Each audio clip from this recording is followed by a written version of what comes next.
สบายดีทุกคนเนาะมื้อนี้BM Music เนาะสิมาแนะนำลงแซม750เนาะสำหรับมือใหม่เนาะถ้าไผเป็นแล้วก็เลื่อนออกไปเลยก็ได้เนาะเพราะว่าไผก็น่าจะเป็นแล้วเนาะถ้ามิดเนาะก็เสียบ USB เขาก่อนเนาะสำหรับมือใหม่ด้วยเนาะสะอาดสวยเลยเสียบ USB เข้าเนาะมันเป็นหน้าตาธรรมดาเลยเนาะมันถ้า USB ขึ้นได้เลยเนาะเราก็มาเน้นที่ฟังก์ชันเนาะ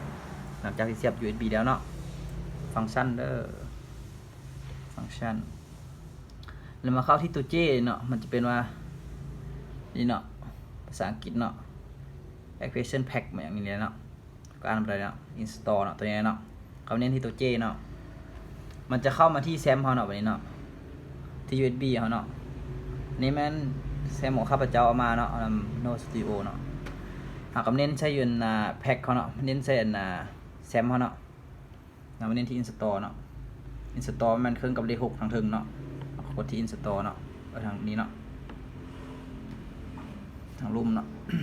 แล้วกดที่โอเคเนาะมันถามว่า start install เนาะ installing เนาะมันถามว่าต้องการลงก็กดโอเคไปเลยแต่มันก็ถามอีกเนาะกดโอเคอีกเนาะแล้วก็ถ้าให้มันเต็มเนาะถ้าให้ขีดตัวนี้ขึ้นมาเนาะจะให้มันจะมีขีดนึงขึ้นมาเนาะเราท่าเนาะ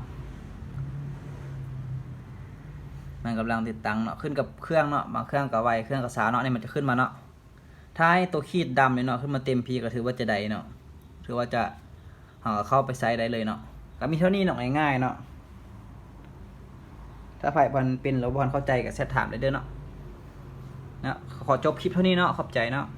อันนี้มัน750เนาะตัวนี้มัน